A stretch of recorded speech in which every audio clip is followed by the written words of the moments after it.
Good morning, good afternoon, good evening, everyone. This is Veronika Bozak from ILO Social Protection Department. It's my pleasure to welcome you at today's webinar. We're just giving it a few more seconds as participants are still joining the webinar.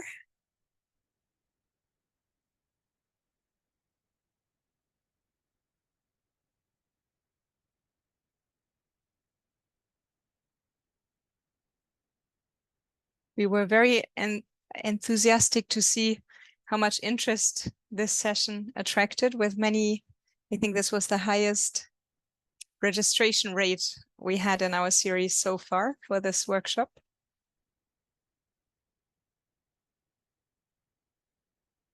So today's session, welcome again. Today's session will focus on the interaction between social protection information systems and integrated beneficiary registries. It's the 7th workshop in our series, Interoperability in Action. Can we switch to the next slide, please? So as I said, I'm Veronika Bozak. I work as social protection policy specialist at the headquarters of the International Labour Organization, and I'm also a steering group member of the Digital Convergence Initiative. It's my pleasure to moderate today's session. And can we move to the next slide to give you an overview of what we are doing today? We have a very packed agenda with really exciting and interesting speakers. We will have some context setting and global perspective to explain some of the key concepts. We will then have a live demonstration or a real demonstration of how to create interoperability between social protection management information systems and integrated beneficiary registries, followed by concrete examples from Kenya, Turkey, Chile, so from several countries, and then also from a solution provider. And we hope we'll also have enough time to open for discussions before we close. Next slide, please. Just some housekeeping rules. You can interact with us either through the chat for general comments if you want to share resources or other things. If you want to ask concrete questions to our panelists, or speakers, please use the Q&A box. That will greatly make it easier for us to be able to sort the questions and pass them on to the speakers and have them reply to. We will reply either live in the discussion or in writing in the Q&A box. So if we don't manage to address your question in the discussion, please make sure to check the Q&A box for an answer in writing.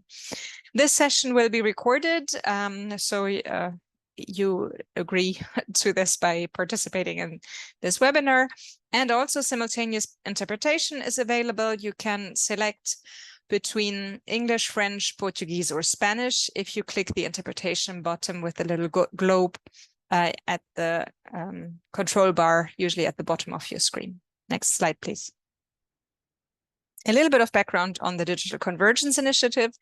It is an effort by the Universal Social Protection 2030 initiative that includes both USP 2030 members and non-members, but also governments, development partners, and actors from the private sector, focusing really on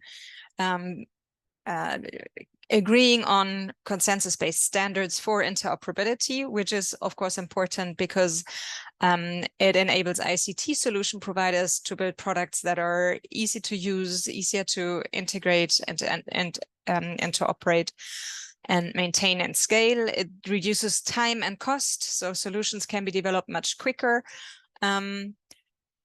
And it enables countries to mix and match between different components, but also between different providers that use those standards, and overall ensure the systems that are future-proof by design.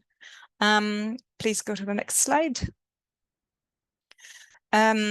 So this is, as I said, one in a series of workshops that we've organized on different interfaces where interoperability across the social protection system is important. And for each of these different elements, like the payment system, the ID system, etc., we look at sharing an understanding of process flows, data elements, and the technical APIs, so the automated programming interfaces that are required for interoperability.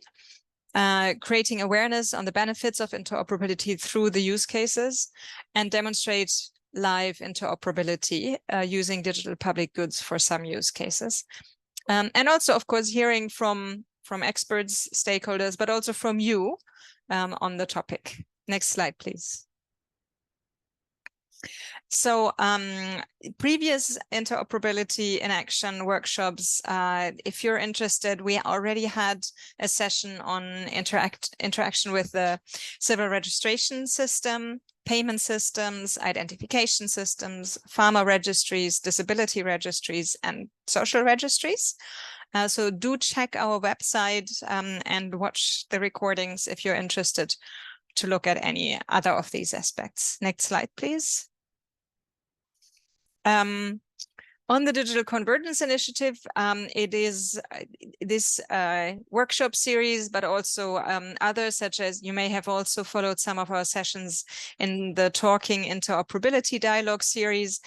They are organized by the Steering Committee of the Digital Convergence Initiative, which currently consists of representations from the International Labour Organization, the World Bank, and GIZ. Next slide, please. And so today's session, next click, please, is focusing on integrated beneficiary registries. And we'll have an introduction also explaining a little bit the key concepts around integrated beneficiary registries, what's the difference between social registries, integrated beneficiary registries, etc. Next slide, please. And with this, we move to this introductory presentation, setting a little bit the context. Next slide, please. And for this, we have a top-notch expert on that area. I welcome Valentina Barca. Please, the floor is yours. Thank you so much, Veronica. So if we move to the next slide, I'm going to start just with what are we even talking about, which is always useful. I think this room of people actually is probably very familiar with the concept, but it's worth being clear just because there's sometimes confusion in the terminology and how this is used differently in different countries. And let me specify that we're focusing on functions here. So when we talk about the integrated beneficiary registry function, we're talking about the function of pulling information from a series of different programs that are playing different roles in our social protection system, and they're programs across the pillars of social protection, so across social assistance, across social insurance, across active labor market policies, and they're programs that are also functioning along the life cycle. They're addressing different risks and contingencies. And what the integrated beneficiary registry function is doing is it's pulling data from these different programs to have an overview of who the beneficiaries are of these different programs. That's why the word integrated beneficiary registry is kind of focusing on the beneficiary concept. It's very different from the social registry function. You'll notice that the arrows are flowing in the opposite direction to what we would see from a social registry function. In a social registry, you would have that gateway function of having data on potential beneficiaries of a range of different programs, and these might be different types of programs. It's social assistance, but not necessarily just poverty-targeted programs. It might be individual entitlement programs as well, possibly coming in through a single window, and Richard will be touching on this in the future. Now, as you can see, we're focusing on this function of the integrated beneficiary registries, pulling in information on beneficiaries. We're not looking at the broader interoperability with other components of the system, which we've touched in other webinars along this series. So if we move to the next slide, obviously, this role of integrated beneficiary registries is fundamental. And yet it's underappreciated and it's underinvested in many countries. Just to give you a silly example, I've recently been working on a review of the information systems in 19 countries across West and Central Africa. And of those 19 countries, only 2 are pursuing any type of integrated beneficiary registry function. And this is kind of broadly the case across global experiences that we see. So I'm very excited to actually have some fantastic examples of the countries that have been pursuing this function and which are showcasing why it's so crucial. So obviously, integrated beneficiary registries, they're a back office tool which can support social planning and financing agencies. They play a fundamental role in terms of supporting coordination across the social protection system and across those different pillars of social protection and across the range of different programs that are operating along the life cycle. They can allow us to monitor who is receiving what across different programs. They can help kind of that broader analytics and M&E function. They can support our budgeting, our planning. They're the only way in which we can get a real sense of coverage of programs, because if the data on beneficiaries is fragmented and each program has their own data, we don't know where the overlaps are, where the gaps are. And this is why integrated beneficiary registries can help us identify complementary bundles of benefits and services, identify synergies, analyze and track the supply of different programs, and also kind of zone into unintended duplications, but also gaps across these programs. So very powerful for a very powerful tool. And for program administrators more specifically, obviously it gives us this control over understanding what other benefits maybe your client, the kind of person for whom you're performing case management, is also receiving. It can help to facilitate intermediation and referrals across different programs. And for people, it can allow citizens to check their benefit status, what they're already receiving, what they might be entitled to, and support referrals as well. If we move to the next slide, obviously the way in which this integrated beneficiary registry function is de facto implemented in country varies widely, and we'll be hearing a few of those examples. They vary in terms of what data is being pulled in. Specifically here on the left-hand side of this slide, you can see some of the types of information that would typically be held by an integrated beneficiary registry, but ultimately, whatever you choose to integrate will be integrated. So kind of that depends on the setup of your system. And that interaction today that we're looking at is with these social protection MISs, the program MISs that are supporting each individual program that is being integrated. Now, of course, the value of this integration is huge. And just think of a private sector provider who's providing benefits and services to its clients. There's no way that they wouldn't be tracking who's receiving what across those and sort of looking at overlaps, gaps, duplications, etc. But very often social sector agencies don't have this capacity. Obviously, integrated beneficiary registries, they can, their function is not to support eligibility determination. That falls for a social registry. But if any rules apply in terms of if you are a recipient of this program, you're also entitled to that program, or if you receive this, then you're not entitled to that, they can support with that type of function.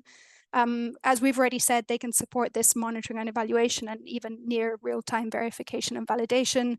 They can support us in that better resource allocation and data-driven policy design.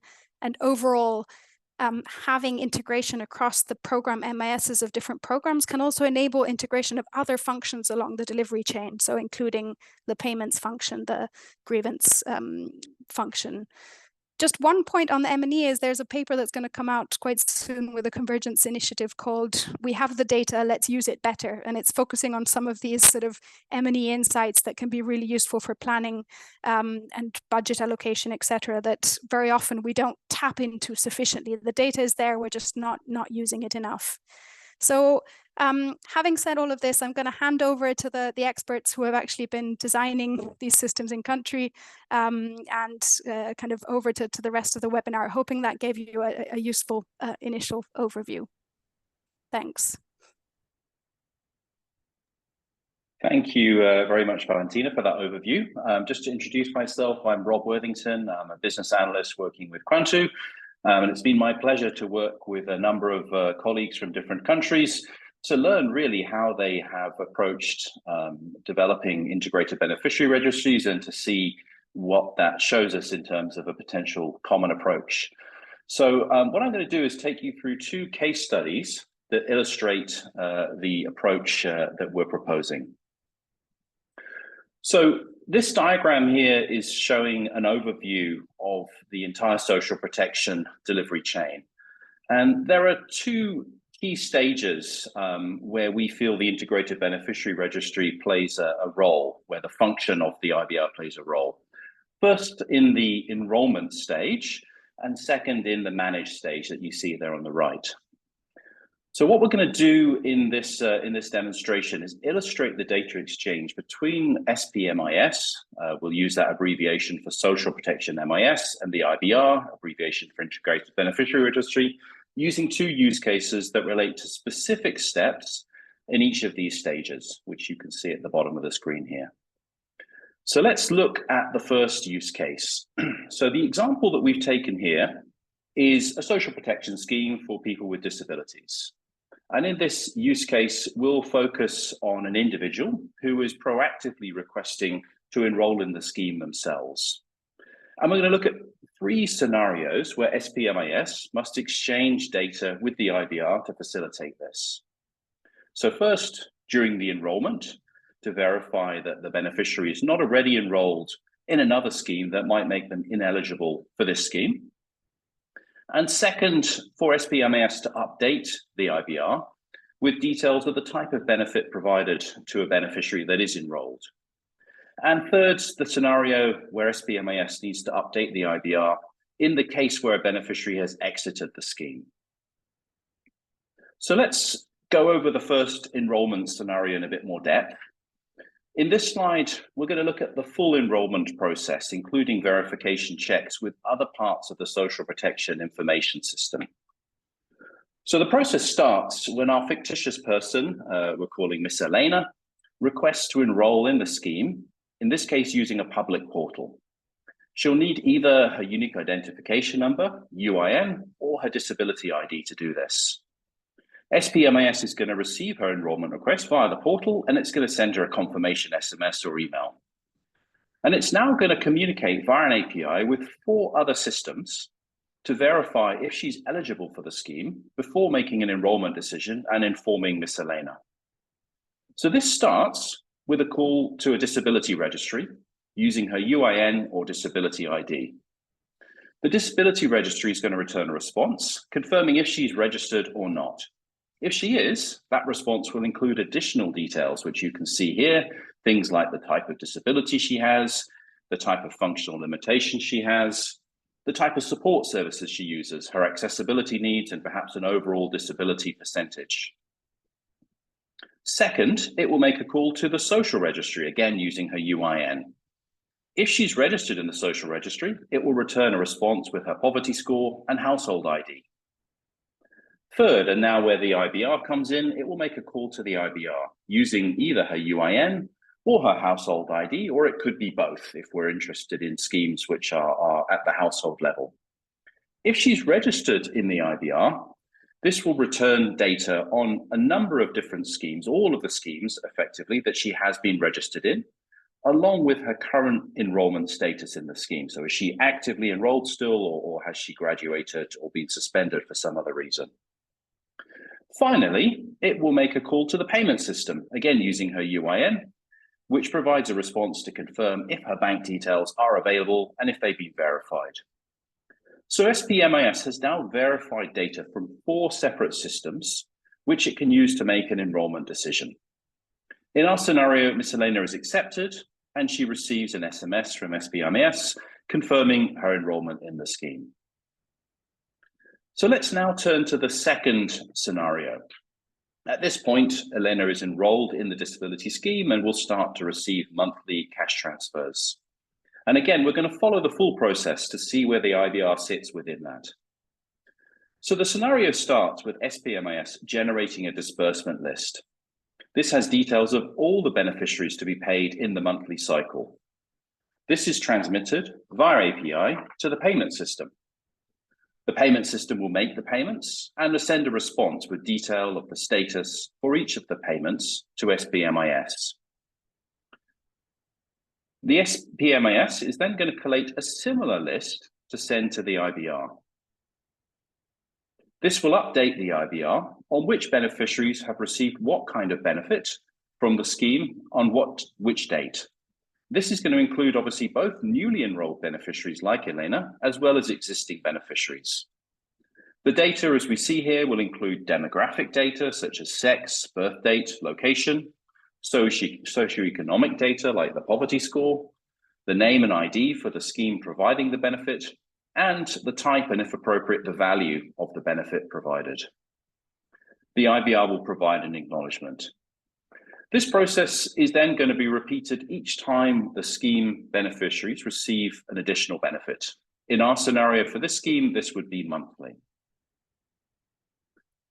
So I'd now like to turn to the third scenario, which covers the case where a beneficiary exits the scheme. There may be a number of reasons why a beneficiary exits from the scheme. They could graduate from the scheme, or they may be suspended for a variety of reasons.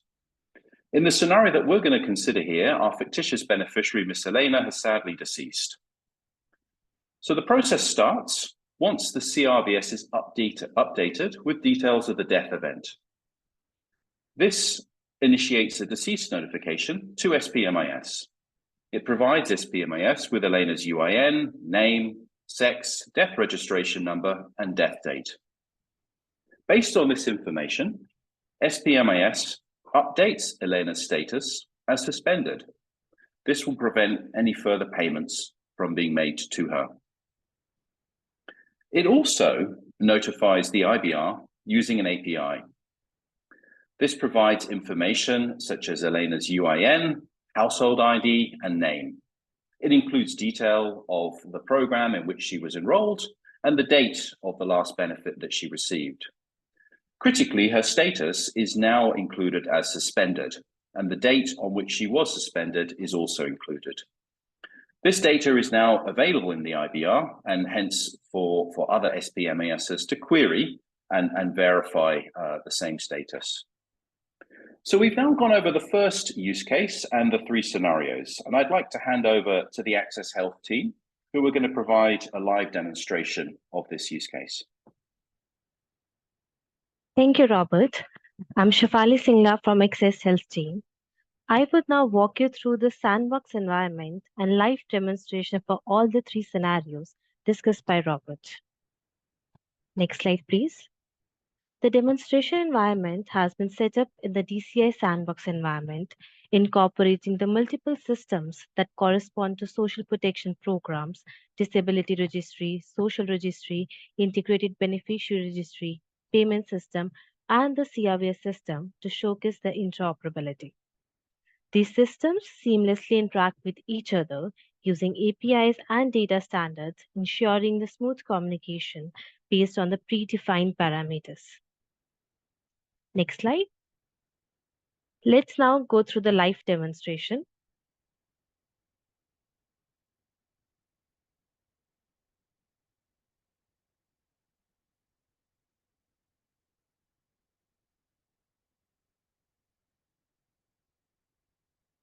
So initially, let's take a look at Elena's records of beneficiaries program. In the Integrated Beneficiary Registry, that is IBR, she has participated in so far. In the IBR, we can see her UIN, name, and the household ID. Once we click on the UIN, we can see Elena's profile and can see that she has participated in 4 programs so far. Out of it, she is suspended from 3 programs and active in 1 program. She now wants to apply for another program, that is financial assistance to disabled person. She therefore visits the website dedicated to this program. On the website, she has the option to apply using her disability ID or unique identification number, that is UIN. So she enters her unique identification number. After entering the unique identification number, Elena is prompted to provide her consent by reviewing and accepting the terms and conditions section. So once she provides a consent, she proceeds by clicking the apply button. By doing so, the eligibility check process is initiated. In the background, the SPMI sends a request to the Disability Registry utilizing Elena's UIN to retrieve her disability related details. So in response, the Disability Registry provides Elena's personal details as well as information related to her disabilities. So once the relevant disability related records are found and the eligibility criteria are met, the SPMIS can proceed to next stage, which involves the poverty score validation. The SPMIS requests Elena's poverty score from Social Registry using a UIN. In response, the Social Registry provides Elena's household ID and the poverty score. Based on the poverty score, SPMIS now proceeds to the next step.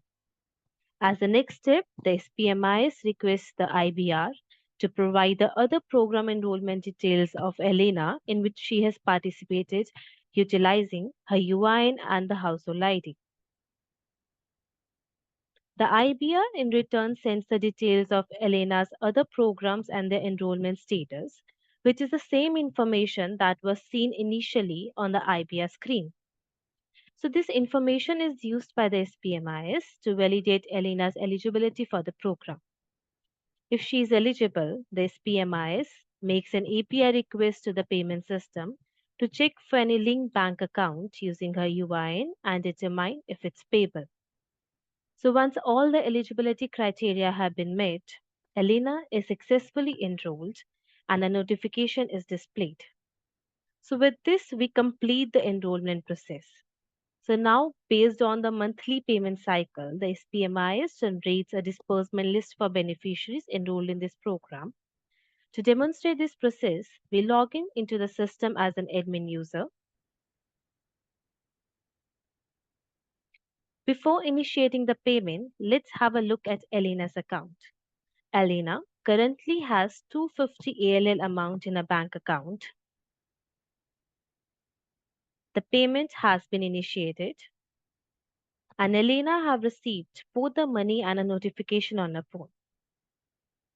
Once the payment is completed, the SPMIS generates a list of beneficiaries, including their payment details. By clicking on beneficiaries UIN, you can find additional information about them, such as their personal details, program details, and the benefit they have received. So then, the admin clicks on the Export to IBR button, which exports the data to the IBR. The IBR in response sends acknowledgement to the SPMIS. So let's see the IBR screen now. Here, we can see that the Elena's profile in the IBR is now updated with Elena's new program detail and the enrollment status. Also, to check further details of Elena on this program, the admin can click on the program ID and can check her detailed information. With this, we completed the second scenario of publishing and providing the receipt of benefits to the integrated beneficiary registry. So now, after some time of receiving the benefits, Miss Elena and few other beneficiaries got deceased. The CRVS then updated the data to the SPMIS with relevant information like UIN, full name, sex, death registration number, and the death date. SPMIS then makes a decision to discontinue and stop the benefits provided to Miss Elena and the other deceased beneficiaries. The SPMIS generates a list of beneficiaries whose benefits are stopped. This list includes the personal information, benefit details, as well as the enrollment status and the date of suspension. So before updating the IBR with this information, let's take a look at Elena's current status in the IBR. We can see that her enrollment status is currently active. So once the admin clicks on the Update to IBR button, the data is updated and the SPMIS receives an acknowledgement from the IBR.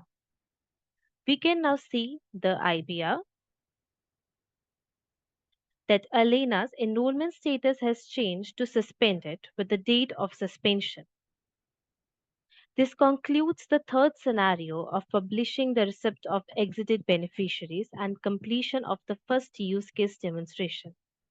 Now I hand it over to Rajdeep, who would walk you through the last use case, that is proactive cash transfer for education. Over to you, Rajdeep. Thank you for the great demo, Shifaru.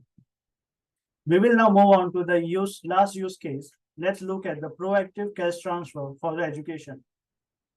In this case, we will showcase the scenario where the IBR receives a batch request from the SPMIS for the eligibility check of a group of beneficiaries.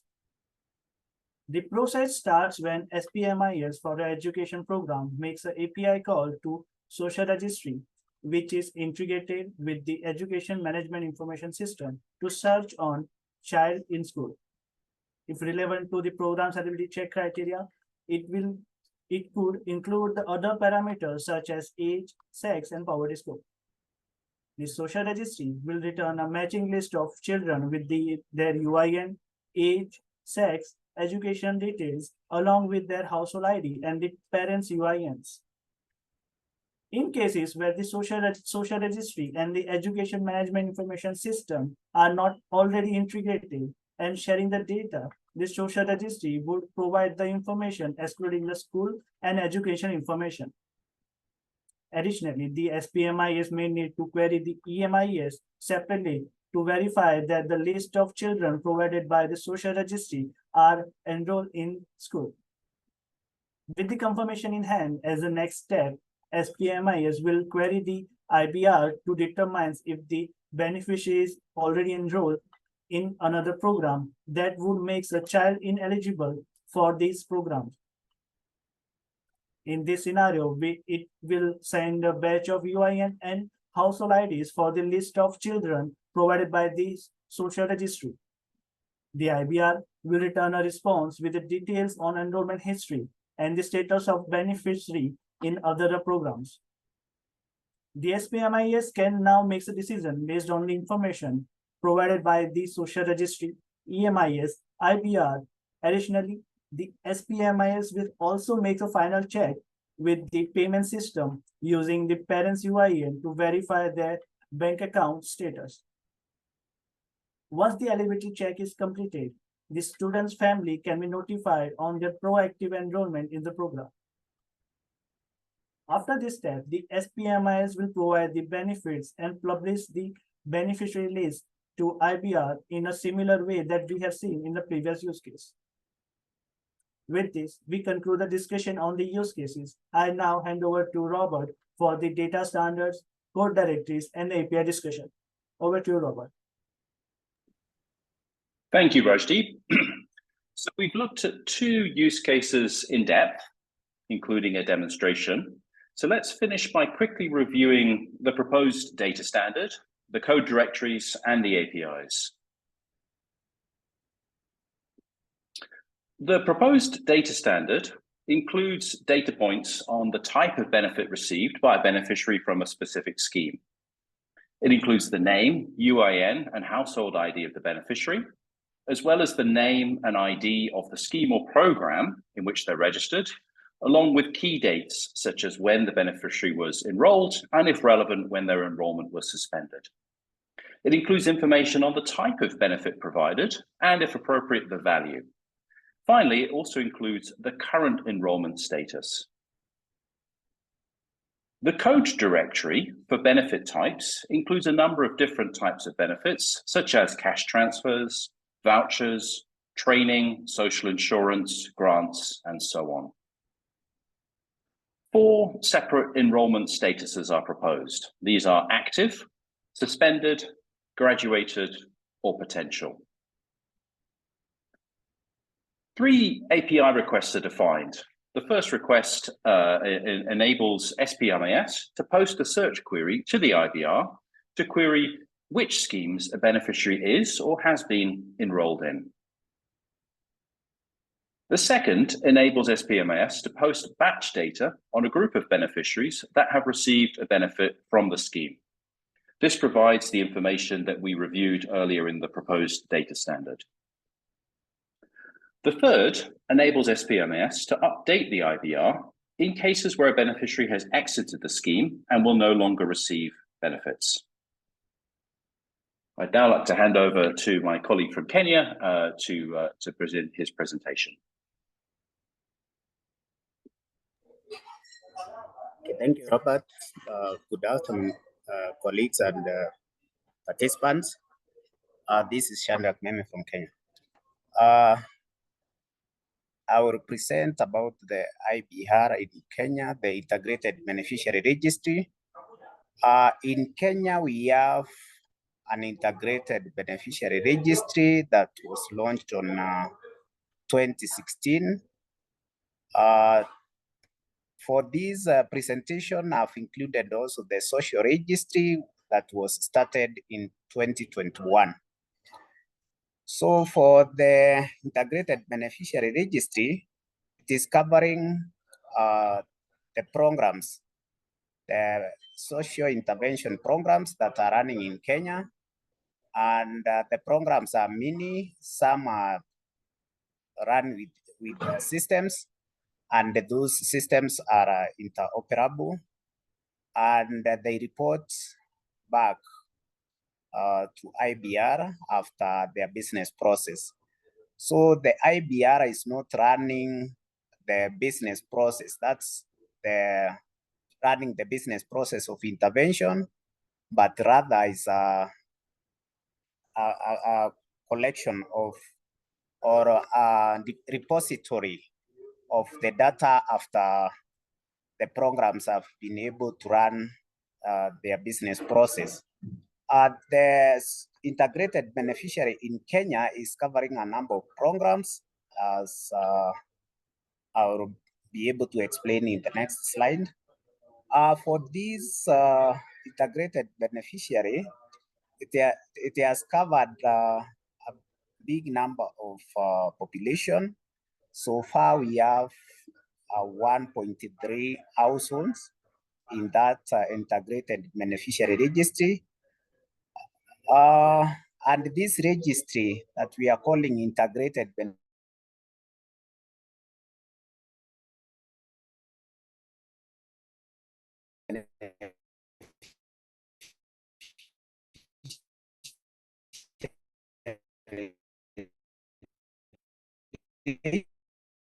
and the program of those that with severe disability is individual. Rather, there are other programs that are household-based. And these programs that are household-based is like a program of hunger safety net. This program benefits the household.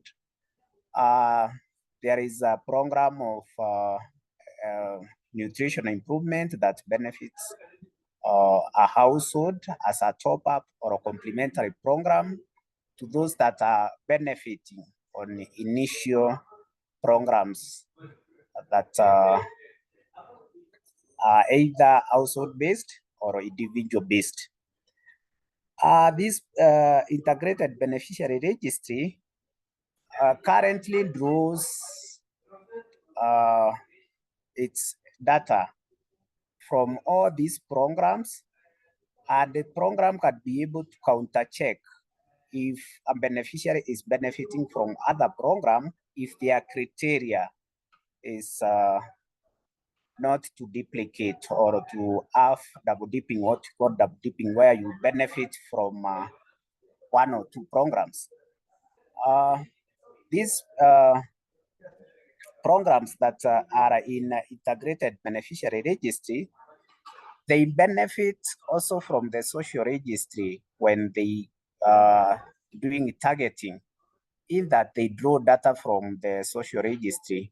That's where the connection is for social registry and the Integrated Beneficiary Registry. And these beneficiaries that are in the Integrated Beneficiary Registry, their documents that they used to enroll for our program, it was verified using a government database, whereby this database is maintained outside the social protection State Department, and it is another authority that has a mandate to do sort of registrations, and that is the Ministry of Interior. With that, also this integrated beneficiary register, all the beneficiaries in that register have been given a complementary program that we have for health insurance that is run by another authority in the government, that is the National Hospital Insurance Fund under the Ministry of Health. With this, how does the data move? These systems have been integrated using the APIs, and the API is able to check if a beneficiary was registered before, maybe on their own, they have sponsored themselves, or they have been sponsored by the family, and the government takes care of those that are not able to sponsor themselves. Then on this database, it is quite big enough. Now we have a database of 338 GB, and mostly this is a text database containing all that beneficiaries that are coming from different programs. We call it enhanced single registry. Why enhanced? Because it has a component of the integrated beneficiary registry for those that are benefiting from different programs. And then it has a social registry that are for the potential beneficiaries. We have collected data to store in a database that we are calling social registry for the potential beneficiaries. Next slide, please. For this slide, I will briefly explain the programs that are feeding to integrated beneficiary registry. The first program, as I've said earlier, is the Older Persons Cash Transfer Program. This is like a pension scheme for those that are not in any other pension scheme. And there is a criteria of getting them is by age. If you get to age of 70, initially it was 65, but the government made a policy decision to move the age to 75. Then there is another program that is for orphans and vulnerable children, cash transfer.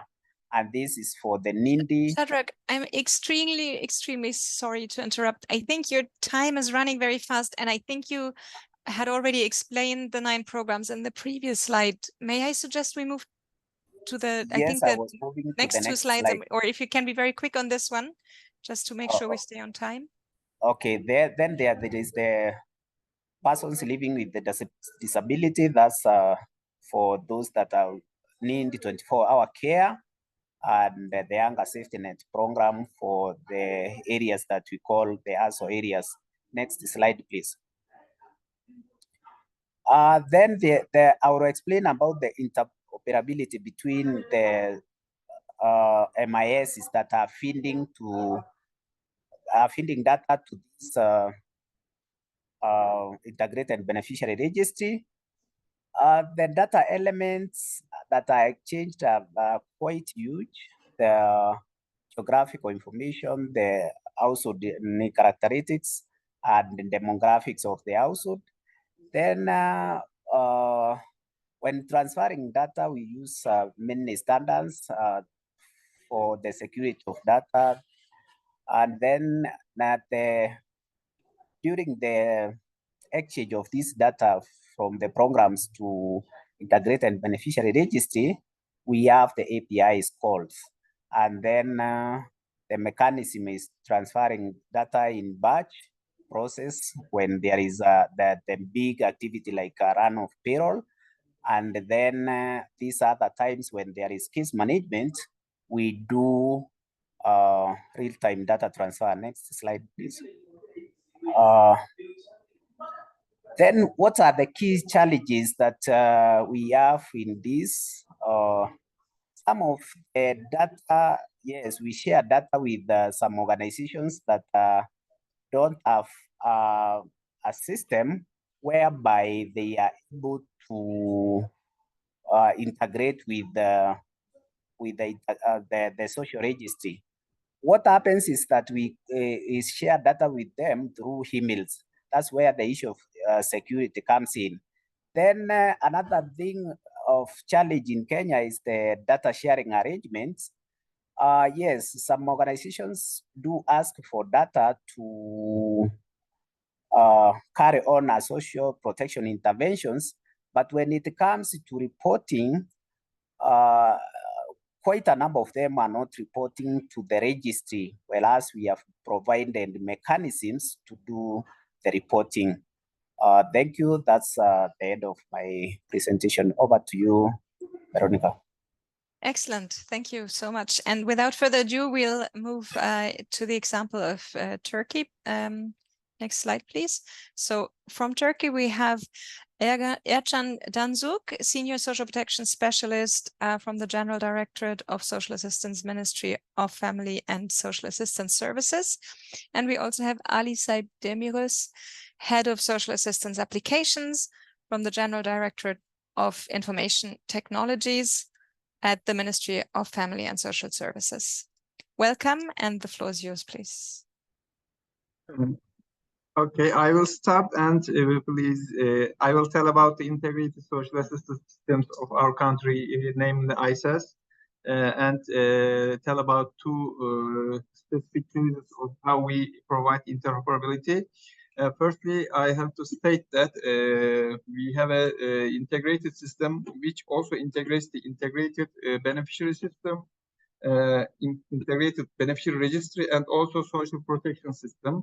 And this unique system is named as integrated social assistance system. We can go to the next slide, and I will tell a very little brief of what was happening for this integrated social assistance system.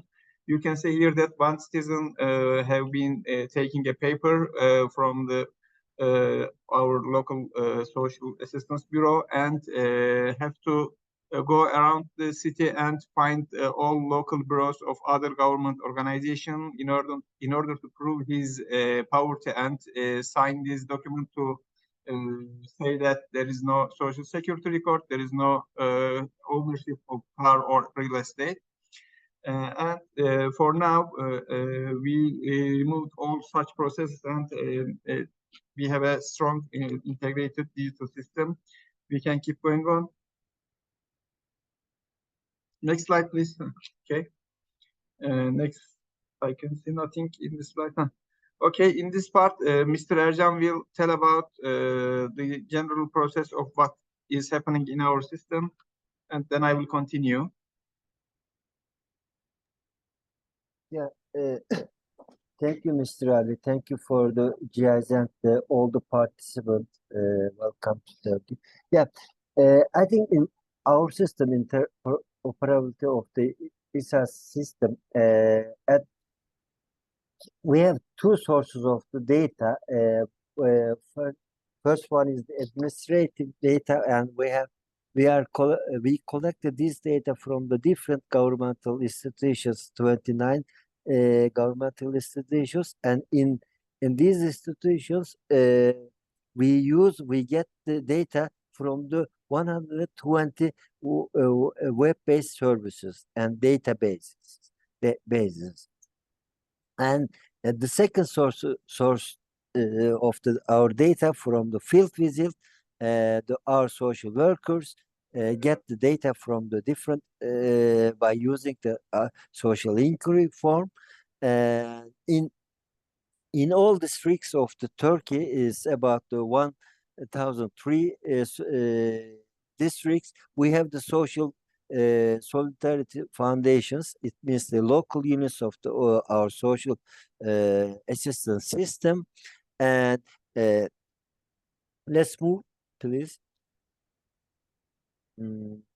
And we get the data from from these two sources. Then we have two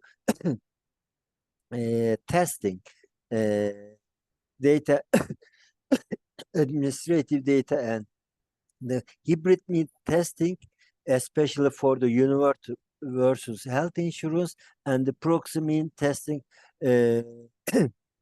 for the other data. And the third one, there is a third stage for the decisions. The board of trustee, every foundation has a board of trustee, and after the preparing reports for an applicants by using the administrative data, household visit, and also our social make the our social workers make the testing for the applicants. He or she will prepare a report to send the board of trustee, and the board of trustee is made up by the officials, local officials, and the local leaders and the NGOs. They know the applicants' conditions very well because they live in the same places, same settlements, and then they decide the eligibility of the applicants. Let's move, please. Then after in our system, we have about 56 social assistance programs. According to application, board of trustees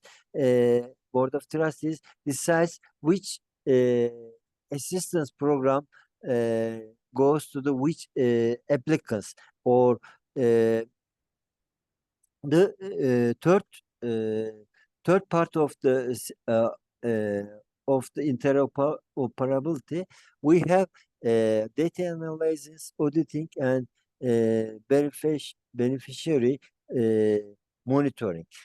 After we get the data and we analyze and audit the data, and beneficiary monitoring, we prepare a payment list in the ministry. We collect all the eligibility report from the local institution, and we prepare our system automatically prepare the payment list of our beneficiaries. Then post office, or the partner for the payments in our system, we send the list to the post office, and the post office sent the money to the banks, and the beneficiaries can get the money, can take the money by using the cards, by using the ATM, by going to the bank office or post office, because they have the unique identity number. They can get from the they can get their social assistance from the these sources. Yes, Mr. Ali, it's over to you. Okay. I will tell about two specific cases of how we keep up to date our information in the integrated both IBR and SP. Please, next slide.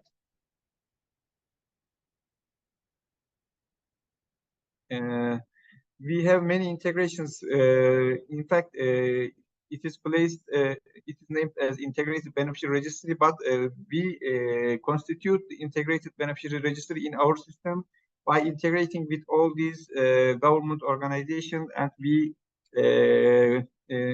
maintain continuous process of updating the citizen information from other government organizations. Next slide, please. Beneficiary updates are implemented. Next slide, and completely, especially next slide, please. And due to this complete process, and next slide, we will one more point in the slide. And this recurrent process provides us maintaining eligibility and keep benefiting from services and transfers. And some beneficiaries exit from the programs and trigger field visit for social workers and initiate the certification process. Next slide, please. I will give some concrete example. There is a identity information database in our country, and our system continuously query this information from other government or from the related government civil registration data. Detection of the death case especially is crucial for maintenance or the continuity of the program. They provide as a changing service, a changing data service. We send them a batch data and send back the changing IDs, and we after that we query the changing data from other from the civil registry. Please, next slide. You can see from here that the just changing data is queried from the civil registry database. Otherwise, we wouldn't be able to keep up to date all. Sorry. Because there's about 20 million potential active beneficiaries in our system. We have to use this changing data check approach, and so we can hang on a minute, please.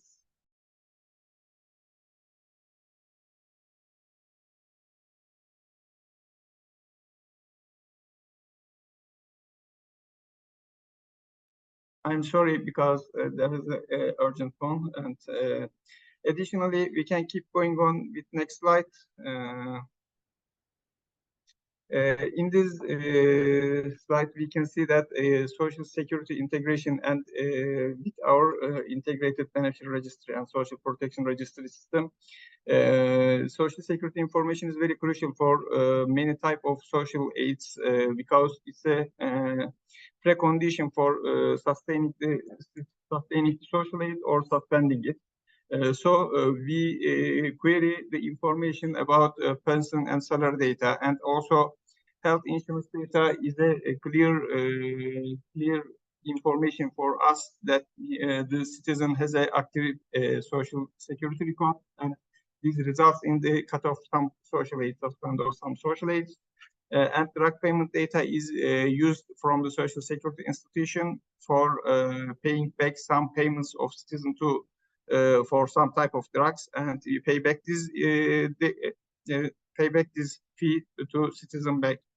And also we implement the income test for social health insurance registration system of the social security institution. We do the income result test in the field both by using the processes told by Mr. Ercan previously, and we send this information to the system of the social security institution directly. This is a good example of interoperability, I think. Next slide. I think it's the end of the slides. Okay. Yes, indeed. Thank you so much. And again, let's quickly move to the next country example from Chile. And we have with us Veronica Alvarez, Head of Social Information Analysis Department at the Ministry of Social Development and Family in Chile. Please, Veronica, go ahead. Thank you. So if you can move all of these slides, please. I think that there are quite a few elements. Yes, thank you very much. So thanks for the invitation. First of all, I would like to highlight that in Chile, We handle on a different social registry, the integrated beneficiary registry, and of course the different SPMIS platforms. Although they can interoperate and integrate information from each other, they are technically different computer systems. They are located on different organizations also. The way we'll link individuals across these platforms is through the unique identification number, which is provided to all individuals in the country from birth, at the moment of birth, and to migrant individuals upon regularizing their status in the country. Additionally, I can mention that our ministry not only integrates our own benefits, but also those managed by other public institutions. Next, please. Let's focus on benefits integration. The Integrated Beneficiary Registry is part of the Social Information Registry created in 2004. But the benefits integration started in 2011. This registry contains data from 236 programs from 33 different institutions. Nowadays, we cover information from about 18 million people, which to this day represents almost 92% of the Chilean population, or the people living in Chile.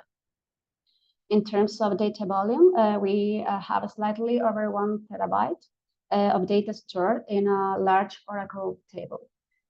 Our ministry's benefits are loaded into the Integrated Beneficiary Registry using ETL, while the benefits provided by other institutions are loaded by them using a web platform provided by us for this purpose. Each institution has authorized users for this purpose. Next, please. Moving to more detail, the beneficiary registry design is very simple with minimal data elements.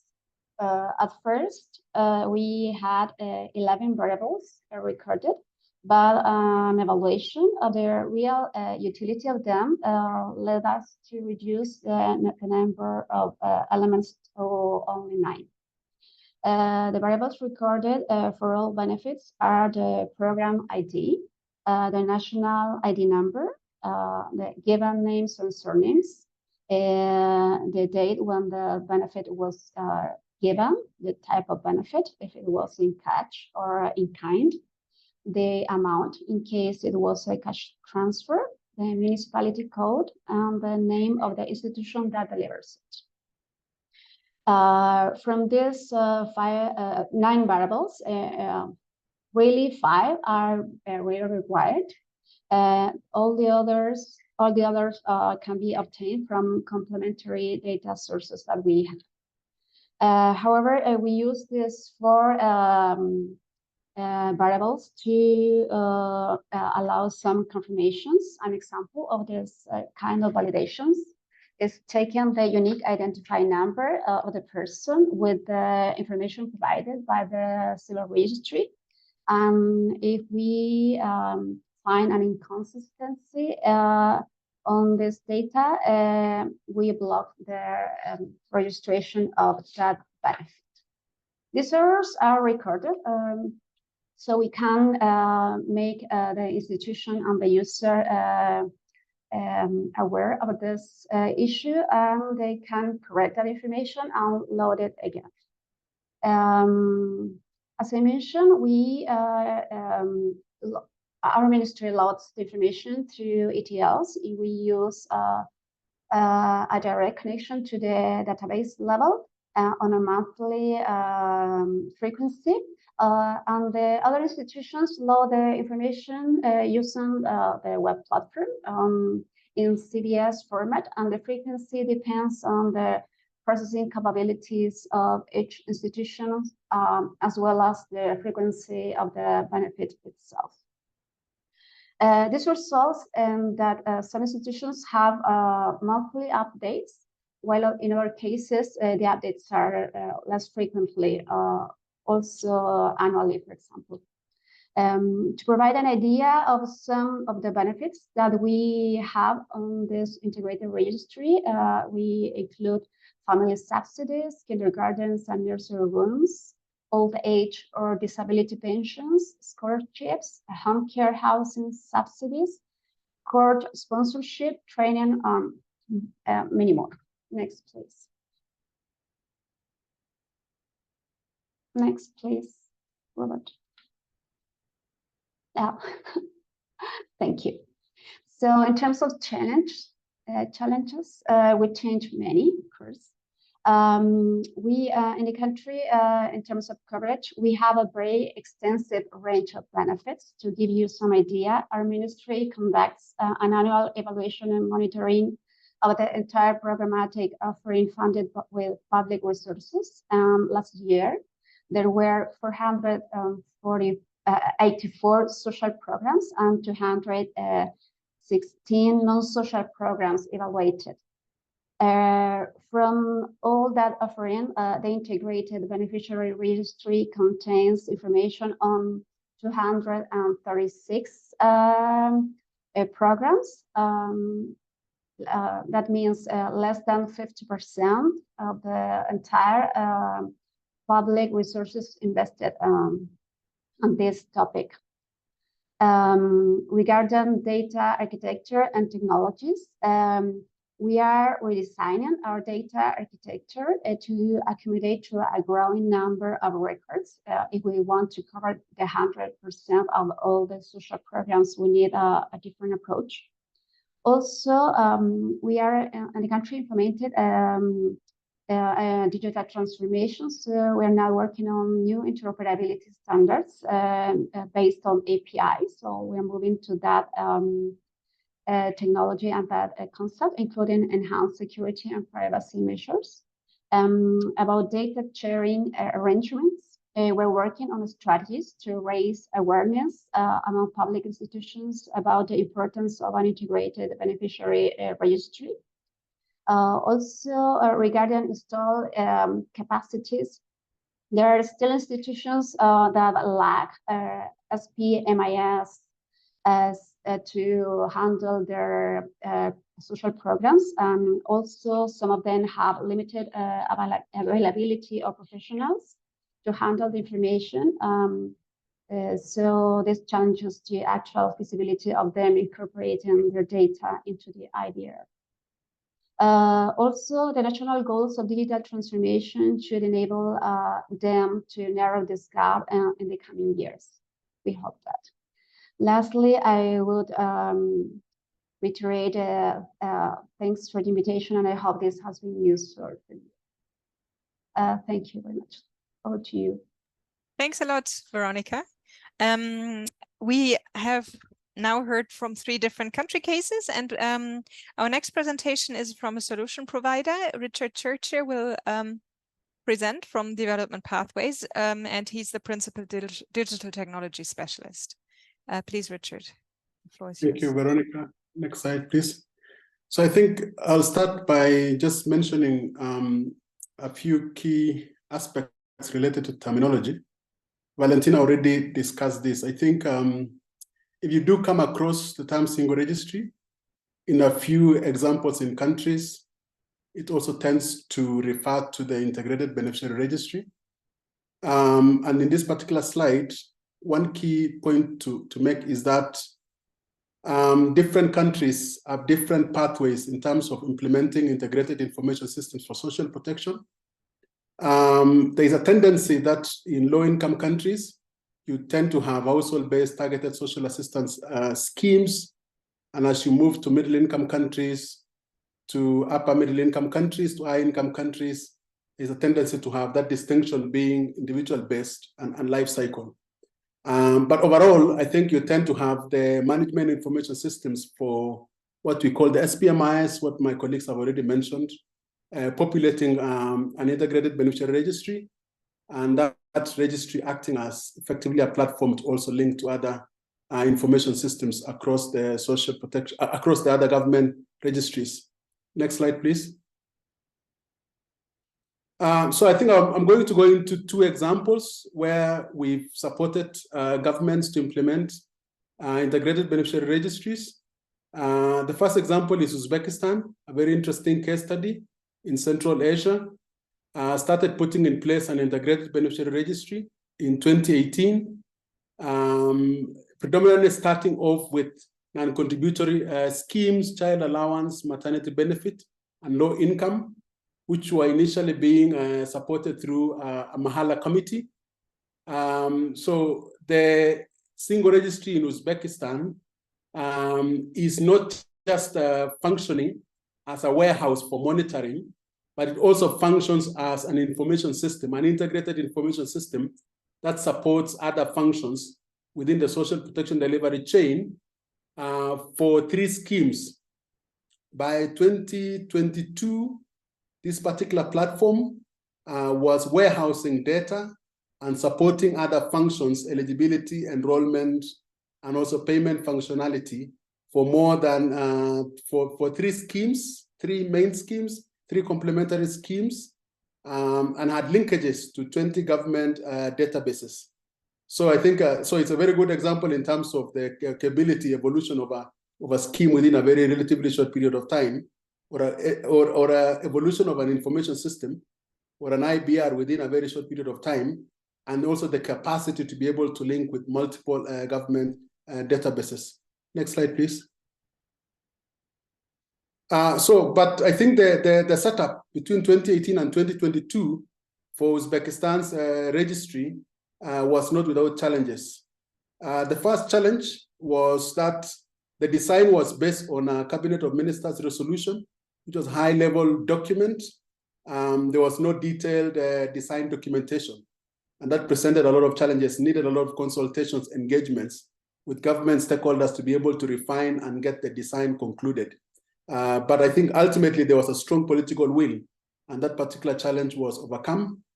The other part was complexity, with multiple linkages going across 20 government databases involved a lot of meetings, a lot of coordination. In some of the literature that we've done with my colleague Valentina, we've highlighted some of these particular challenges, that it's not just a technology issue. Sometimes it requires a lot of also coordination, support, and coordination, again, which is very crucial.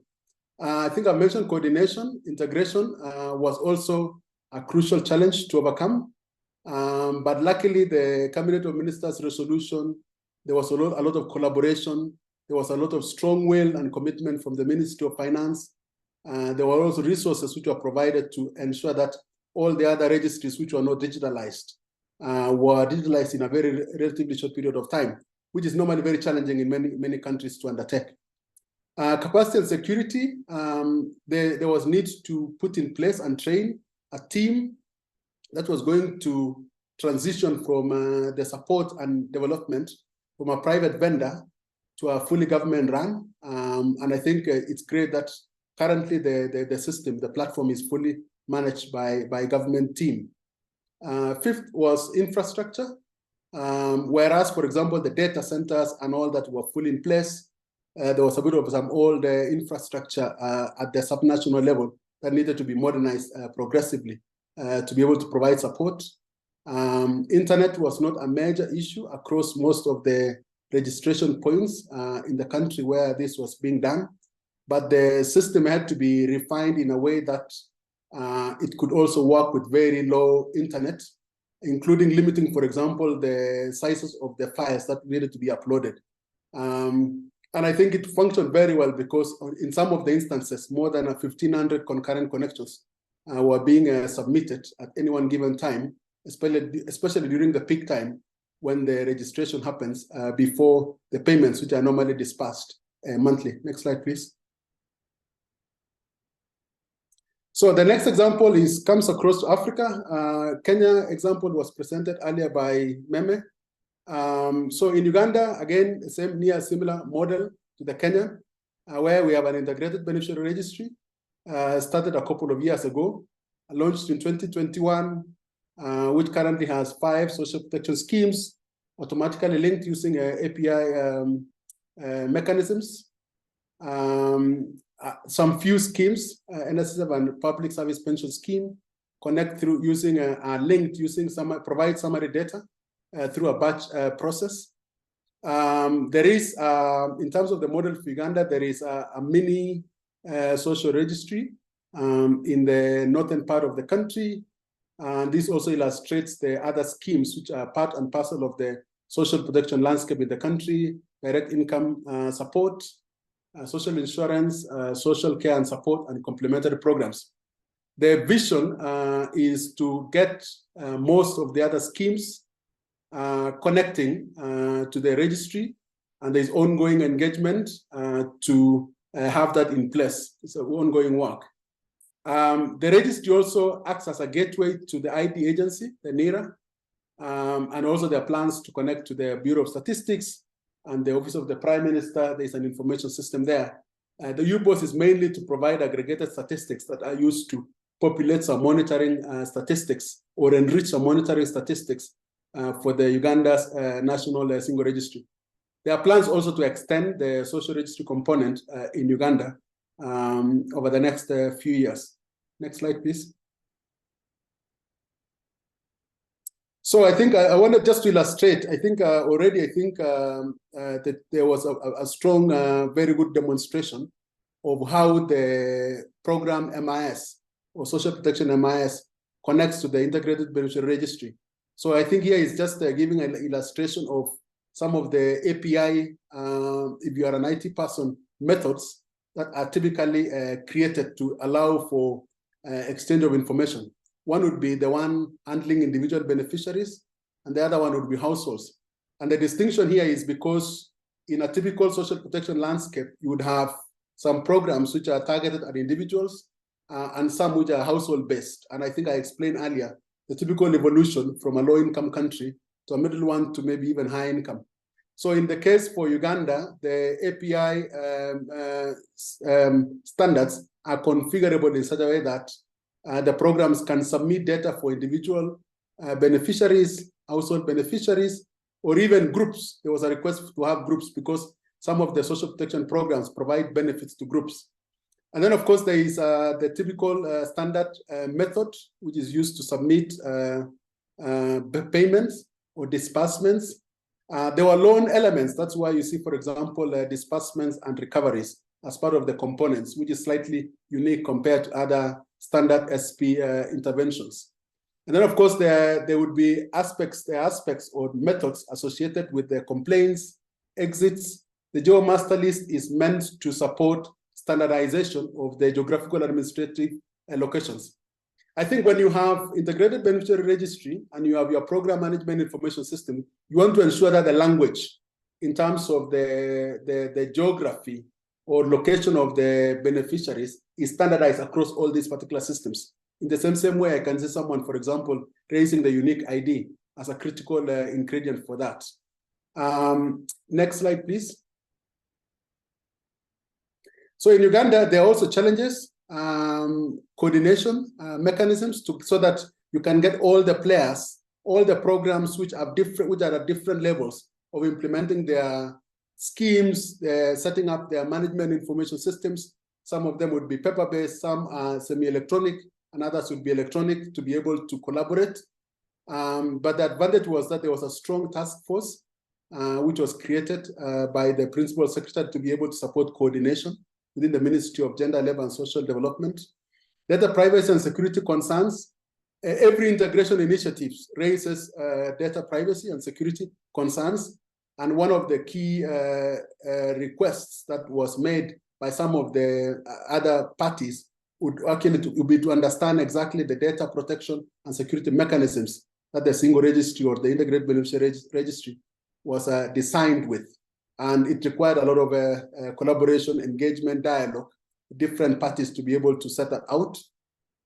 Data sharing arrangements need to be made, to be signed off. It takes some effort. It takes a lot of coordination and engagement to get that in place. Once the registry was in setup, there were issues around the data quality and standards. Different programs and their information systems were having the management information systems standardizing their data at different levels, and this needed to be resolved. And also, there are some times that you have a bit of reluctance from some of the programs because they may not be very confident about the quality of their data, and that data flowing into another registry, which potentially some of it becomes publicly available, published through the dashboards. And then finally, I think the budgets, continuation of getting the budgets supported. There were multiple stakeholders that were engaged and supported the government through the journey of setting up the National Single Registry, not only which included the FCDO, WFP, and also World Bank to set up the hardware infrastructure. Thank you. Thanks, Richard. And with this, we've come to our discussion part. Thanks a lot to all who have posted very interesting questions in the Q&A box. For those of you who have not yet done so, please make sure to use the Q&A box to ask any questions you would like to the speakers. Let me invite all speakers also to open their videos if they want, as they are answering to the questions. There were several questions around how to ensure the data in the databases are up to date and good quality. This was in particular also addressed to Veronica from Chile, but also a more general question on how can we use the IBR for updating data and information. So is anyone among the panelists available for or interested to answer this question on how to keep information up to date? Veronica, please, if you want to start. Yes, thank you. Yes, indeed, I just talked about integrated beneficiary registry, but we have different registries, and we can combine them through the unique identifier of each person. So when we need to check consistency, we can use that information, the civil registration, the social registry, and administrative records. So combining all that information, we can determine if there is some issue with the data that was provided to us by different institutions. And also, people can see what benefits we have recorded and assigned to them. So if they see some issue with the data, they can tell us, and we can review that situation with the institution that provided the information and made amendments. So the beneficiaries themselves also have an opportunity to provide updates to their data if there if they see some error, any mistake. Yes. Great, thanks a lot. Did anyone else want to come in here? Erkan? Yeah, thank you, Valentina. Yeah, in our system, we have two sources for updating. As I said, we have administrative data.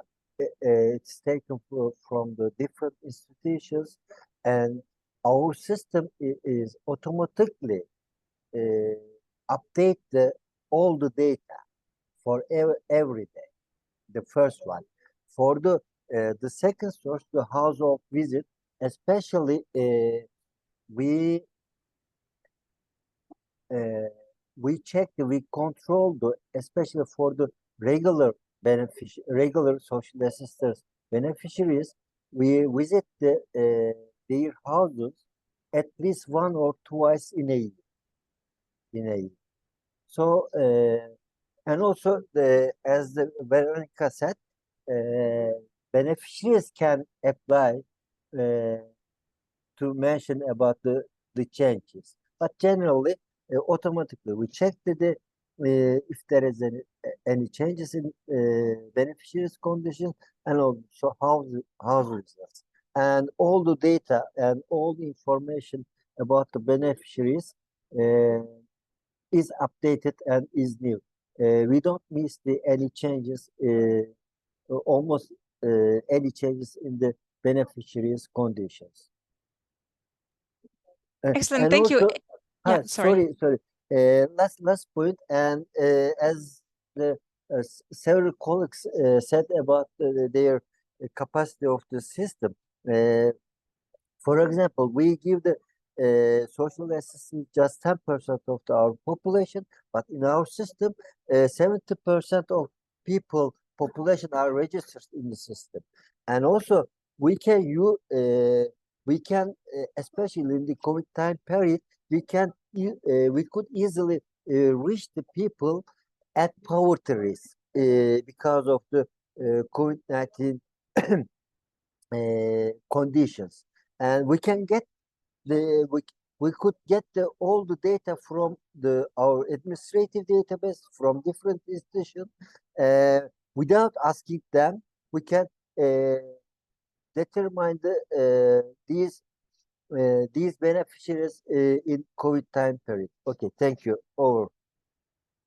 Thanks so much. And an immediately related question, a follow-up question to this was also, how do you handle conflicts of information across different data sets? What do you do in case of a conflict? May I answer? Question for us? Yes, sure. This is to all of the panelists, right? So please go ahead. Okay. We sometimes face with such problems. One institution may change its data or data structure, and this causes some problems in our system. For example, a few years ago, the Social Security institution has changed its data due to some business processes within their system. So we had suspended about 20,000 citizens aid, and we communicated with them. And in such cases, if the number of beneficiaries that have been suspended is a great numbers, so we immediately notified. But in some spectacular cases, specific cases, we are having some difficulties to notice such problems. But in that case, we had to analyze why this has happened and why the status of the citizens has changed. This was a real problem for us, but with strong communication with other government organizations, we have solved the problem. But this is a real problem for the interoperability. The interoperability requires strong communication and coordination with corresponding government organization.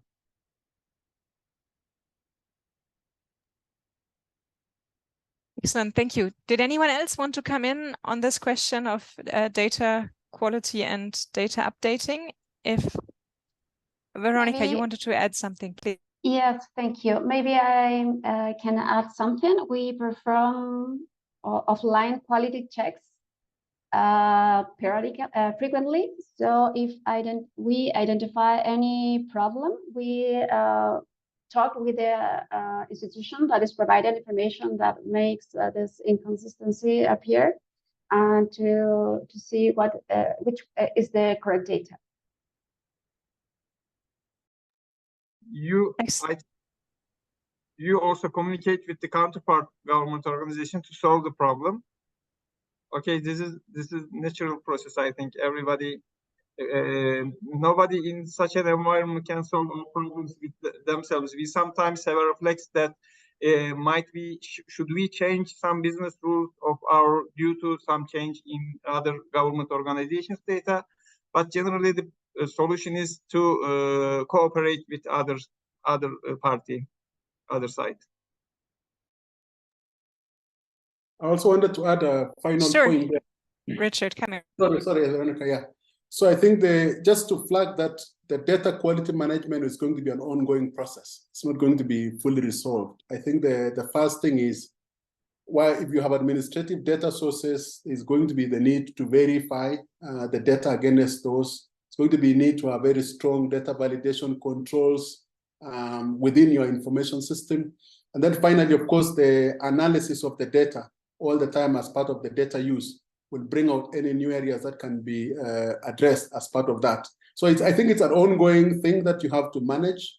I think no country will say that our data is 100% accurate, but I think as long as there are very clear protocols, procedures in place to support that should be fine. Over. Thank you.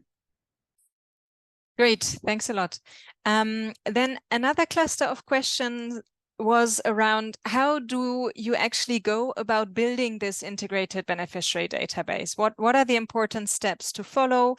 How do you actually go about this? And in particular, in countries where there may not be a national ID, or the national ID may have significant coverage gaps. Is there a possibility to go ahead and start building this even in the absence of a well-functioning foundational ID system? Very, very difficult question. So anyone volunteering and wanting to give some advice on how to go about building the IBR, including maybe in context without functioning ID systems. May I contribute? Sure, please come in. Firstly, a common national identity number is, as everybody think, is a must.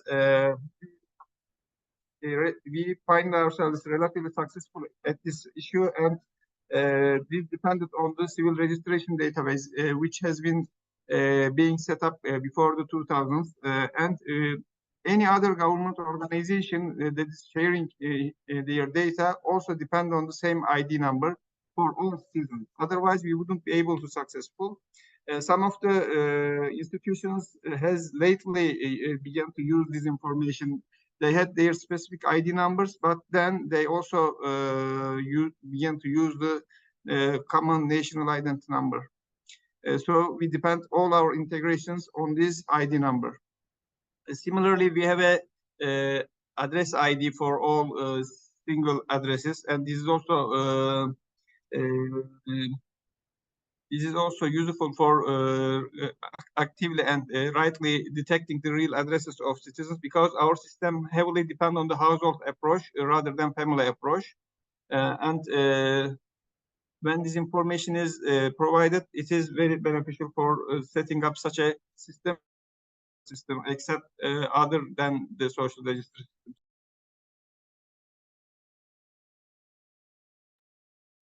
Thanks a lot. Anyone else wanting to come in on this question, Richard? Yeah, I think because the IBR effectively will warehouse the data, but also provide response to the social protection schemes. If there is no unique ID, I think there is a need to assess the context, if there is a way in which uniqueness can be created by putting together multiple variables. I think the examples which in other literature, including Brazil, with the match keys, and I think there's Philippines and some of the probability matching. I think there are few technologies that can be employed to support that. Once that has been established, let's remember that then the registry can then be populated, and it can generate a unique number. What is critical is whatever algorithm is put together should lead to a unique record set being warehoused, and also while it's communicating to the individual social protection programs for all the use cases which were described earlier by Robert and team, should also use the same mechanism. So I think whereas it's very challenging to set up IBR or any form of integrated information system for social protection without the unique ID, it's not impossible. I think it requires a bit of analysis of the context. Thank you. Yes, thanks, Richard. If I may add Veronica, something, Veronica. Yes, we are facing some similar problem related to migrant people who receives health and education benefits as a human right. And in order to collect this information, as Richard mentioned, we are using more variables, as in the case of Brazil, in order to approximate to a unique identifying number.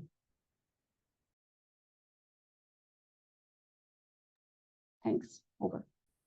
Thanks, Veronica. Indeed. So, I mean, this possibility to assigning a unique ID number within the data system is important. I think that you're creating.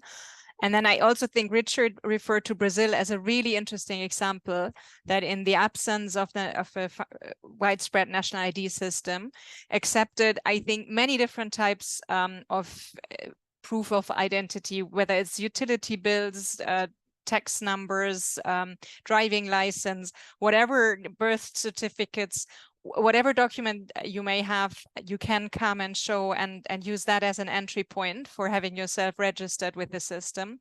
And then, as Richard said, through different algorithms that they run across the different databases, checking for items like birth date or name or address, they can match these data sets and still realize whether this is indeed the same beneficiary household or person. So there are workarounds if you don't have a national ID system. I mean, and clearly it is important, because those who are excluded from the national ID system are those most likely to be most in need.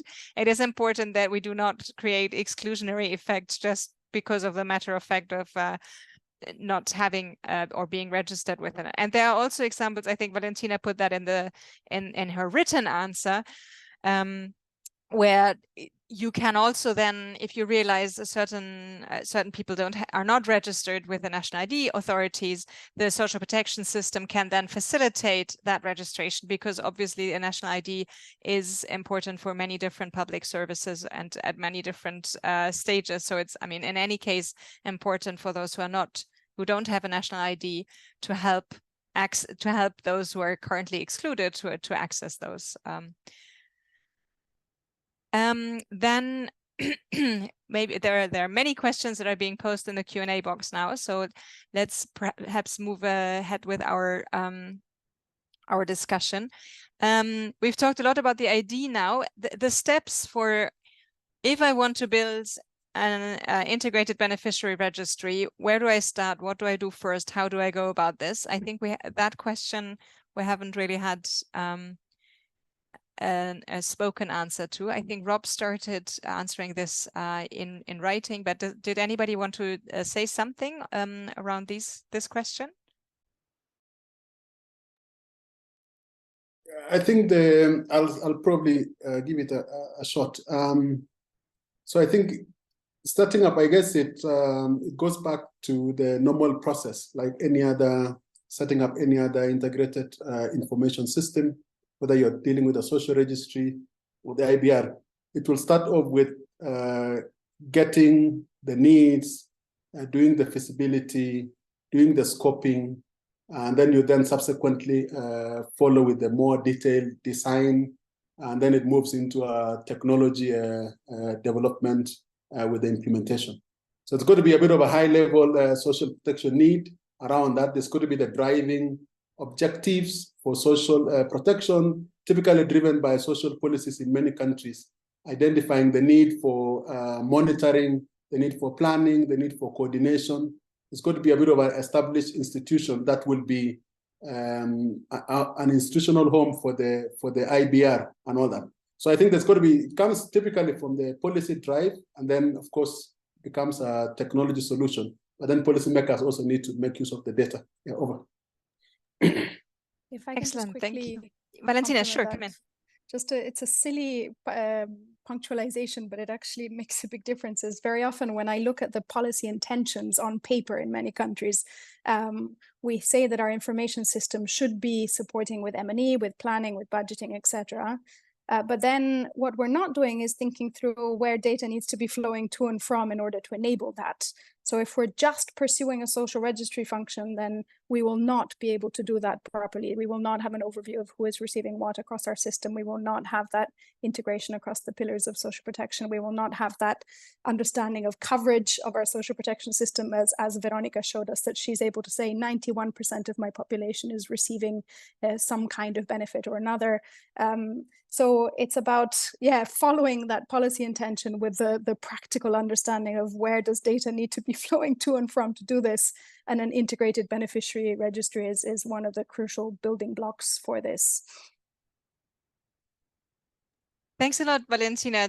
Indeed, this is very crucial, and it leads to another question that was asked, which is, how do I decide what data needs to be shared? Which is, I guess, always a hard balance between respecting privacy and confidentiality of information on the one hand, and on the other hand, really facilitating a smooth functioning of the system, and really, I mean, using the data to the maximum for different purposes, really. And I'm glad you brought this in, Valentina, that it's not the data can be used not just for helping with the enrollment decisions, or helping then with the management and implementation of the benefit in and of itself, but it's also really important to use the information that we have. I mean, the rich treasure trove we have there of data and information for other purposes, for case management, for monitoring and evaluation, for budget planning purposes, etc., etc. So that it is really worth building these registries, because they really can help on many different steps in the overall policy and planning and implementation phases at many different steps. I think this is really important. So anyone who wants to answer this question on how do I decide what information to share with what entities?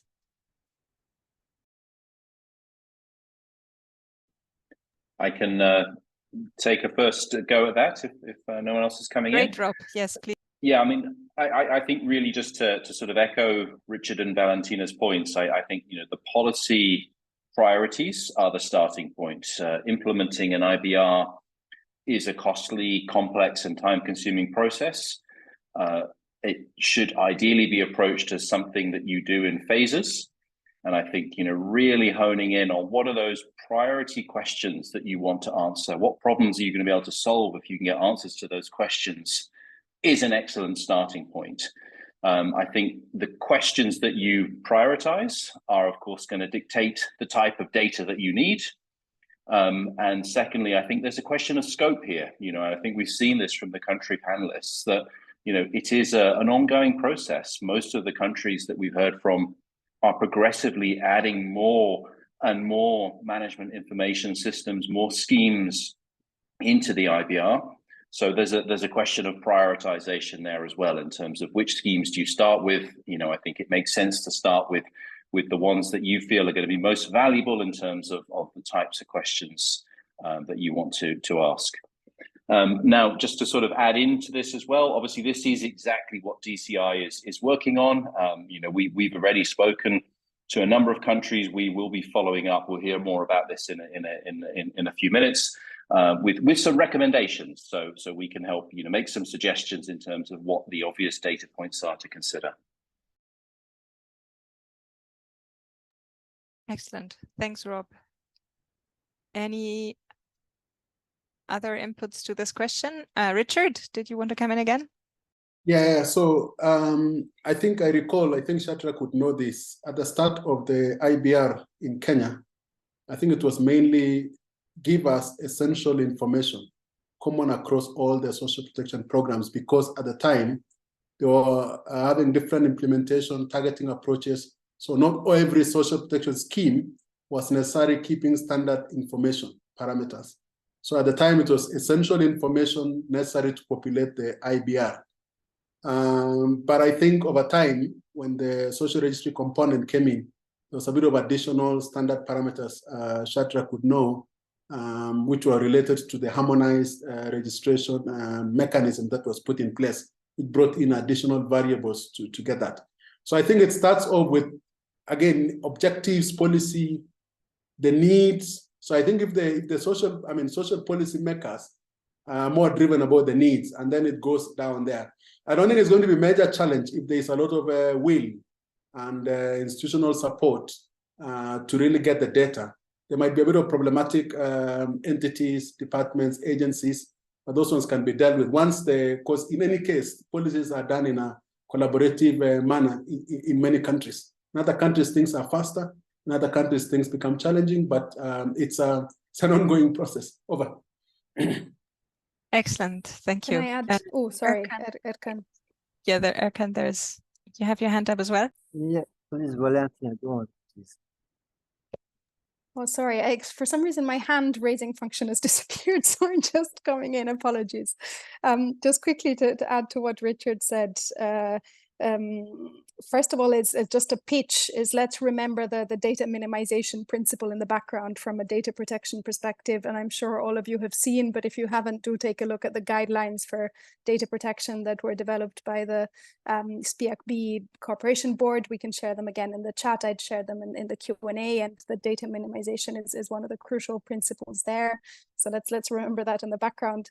And the second point is Richard rightly mentioned that process over time. At the beginning, you start with what you have, but over time you can coordinate on what it would be ideal to standardize. And that's why we're also here to discuss standardization, kind of which can really help in the data sharing and the API space. So over time, we'd have programs collecting variables in the same way, and so that kind of we can enable that interoperability. Over to you, Erkan.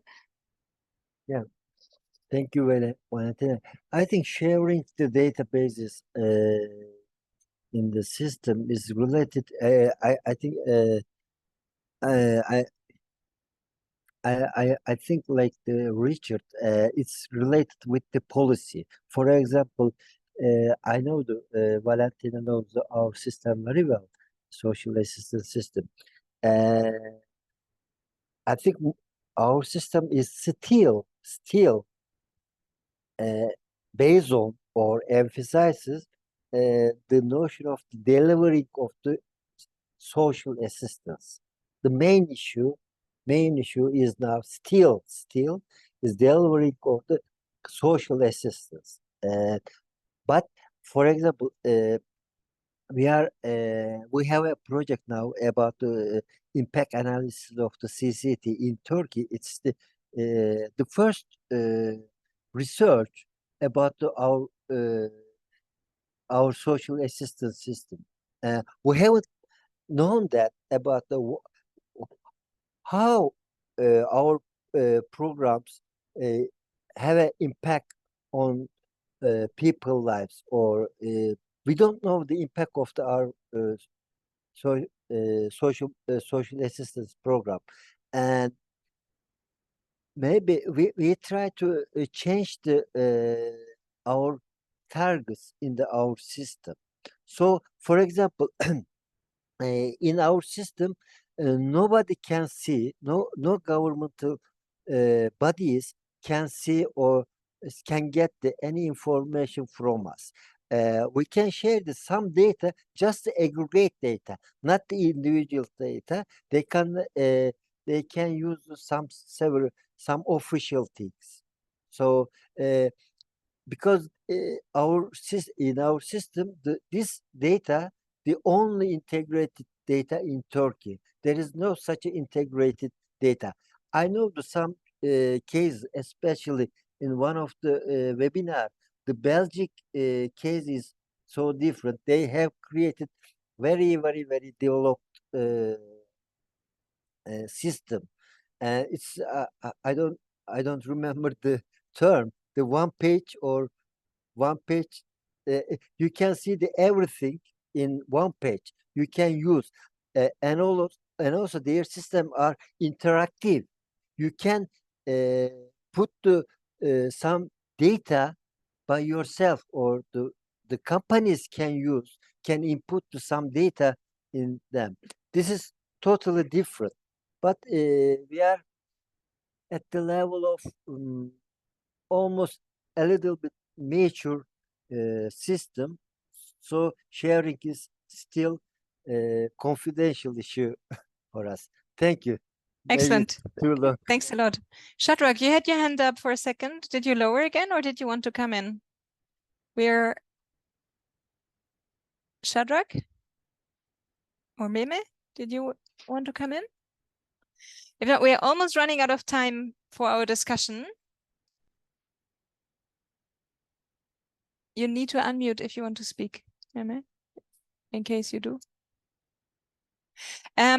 Maybe we can have one last question, which I thought was quite interesting, around what else can IBRs be used for? And there was one question around, have IBRs ever been used in response for delivering emergency or shock response benefits? And there was another question around, can the IBR be used to to bundle information on different cash entitlements and then have one unique interaction with the payment system rather than each having that done separately for each program or scheme or benefit.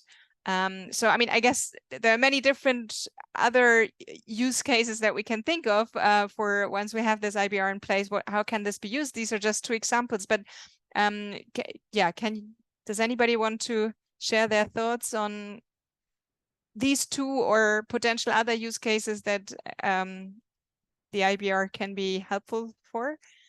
Richard, I think this is a new hand, or is this correct? Did you want to comment on this? Thank you. So let me give an initial start, and then I think the people who are implementing in countries, Chile, Turkey, and Kenya could even weigh in, and other colleagues in this panel. So I'll give an example of Azerbaijan. So I think Azerbaijan is a very interesting case. I know the team from Turkey may know the model in that country, but it's an integrated information system. It's actually a one software platform for social assistance, social insurance, and labor markets. Contains 19 subsystems. It's used to, of course, deliver multiple social protection programs, but also create others, which is called proactive services. So in that particular case, for example, one subsystem is a payments subsystem for doing that. So in that particular respect, if you look at it, I guess the problem here we are struggling with is conceptualization. Because I think whatever the functions that you were describing earlier, IBR fits into the monitoring and reporting within the delivery chain for multiple social protection programs. But if you go into a context where you already have one platform that delivers everything, then it becomes a bit challenging in terms of what you call it. So in that particular case, an example like Azerbaijan, for example, you would imagine that registration function, eligibility assessment function, enrollment function, payments function, and all that is all being done for, say, multiple social protection schemes. So yes, in theory, you could actually do that. That particular aspect. Sorry, I forgot the other question, but I'll let other colleagues answer. I think we're kind of running out of time. I don't want to eat into the time for the concluding remarks, where we have Mohammed Al-Menfi come in. Thanks so much. We will continue answering questions also in writing in the Q&A box. And with this, I want to invite Mohammed to please come in for the closing. So Mohammed is a social protection analyst at the World Bank. Please, the floor is yours. Thank you so much, Veronica. I appreciate the introduction. And again, I'm Mohammed Al-Menfi. I'm a social protection analyst at the World Bank, focusing on social protection delivery systems. And I found the session to be very insightful. I think the speakers have done a fantastic job in offering us a great level of details about how we link social integrated beneficiary registries with MISs. And maybe I would like to offer the 3 key messages that I wrote them down for my own benefit, and I thought to share them with you, and what I found them the biggest keys and that we can extract from this session. The first one is, I think, reducing the social registry bias. And I think there is a tendency always when we talk about information systems, when it comes to social protection, it's talking about social registry and inclusion and how we kind of include people into our programs. However, social protection programs do not end once the beneficiary is in the program. Actually, that's a beginning of a new phase on how we manage them throughout the cycle. And here where the MIS and integrated beneficiary registry play a significant role in managing this whole phases of the delivery chain, from payment, from grievance redress mechanisms, from the data updating and operations. So I think the focus here on putting highlights on the integrated beneficiary registry and MIS is crucial and very important, and equally to the other part of the social protection information system, such as social registry. So that is a very timely discussion. Another important element that I felt also important in terms of these two information systems is the exit strategy, and how always kind of to avoid whenever beneficiaries are in the program, they're not there forever. And the goal is to make sure that the programs are kind of offering them the services that they can graduate from the programs. And here, whereas integrated beneficiary registry can offer us with a good bundle of benefits, such as cash plus and services, training, the two complement, and that's the other dimension of the adapting social protections on top of vertical, horizontal, but also there's the comprehensiveness they mention, where you add services and try to lift up people and graduate them out of the program. And here, the integrated beneficiary registry is crucial to coordinate this process and make sure that overseeing and making sure that integrated operation and services are provided. And a second point that I thought to also very important to highlight is that the universality of social protection program. And here, what do we mean is not that everyone receives a benefit, but everyone who needs it receives benefit, right? An integrated beneficiary registry can, once is connected to the MISs, can offer a platform not only for social protection programs, but for pro-poor and human capital programs such as health and education, and can be the platform that goes to in service delivery in general, not just for social protection programs. And when we talk about programs across the life cycle, from childhood to working age to elderly, and as countries move to provide a bundle of programs, I think integrated beneficiary registry is becoming more and more important. And the example that we had from Chile, where there's 400 plus programs, is a key one to move toward universality in terms of social protection, and integrated beneficiary registry is an important tool to use in there. And finally, I think the speakers have highlighted, rightly so, the challenges of this integration, right?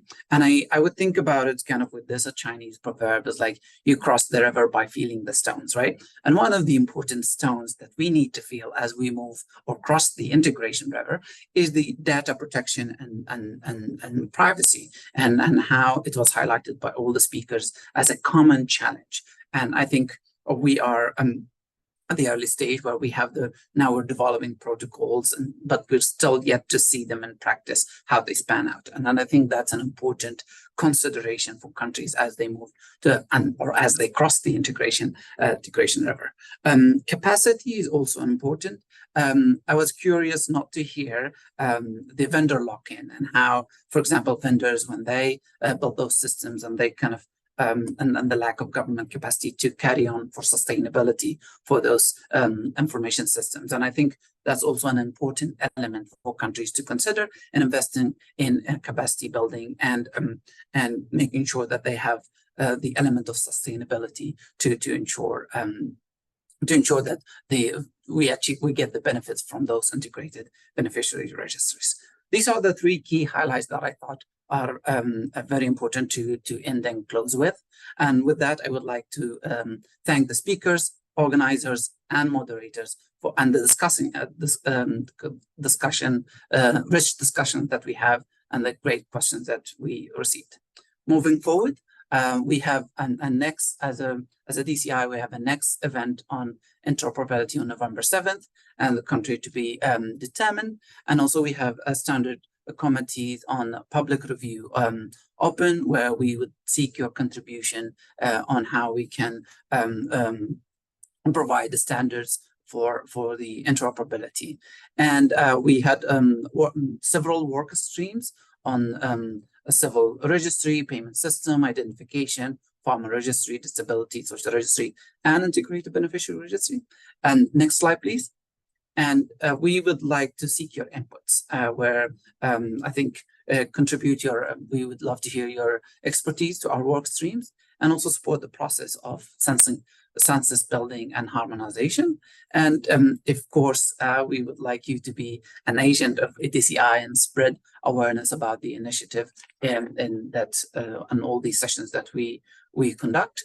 And also, finally, trying to adapt the standards and other outputs in your projects and share feedbacks on implementations. form of participations. You can share existing materials, review outputs, or join discussion groups, and submit your draft standards to DCI census building through DCI standard committee. Next one, please.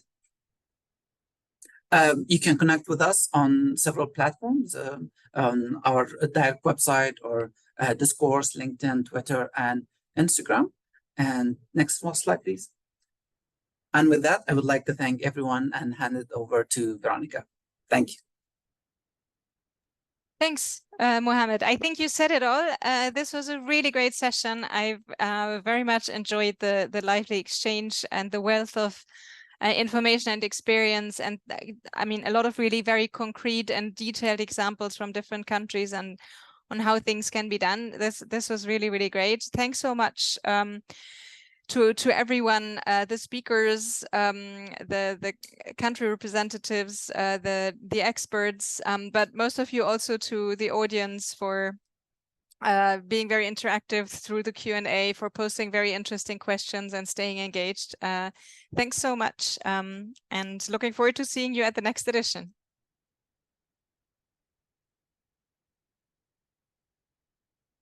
Thank you very much to everyone. See you Bye, again. everyone. Bye-bye.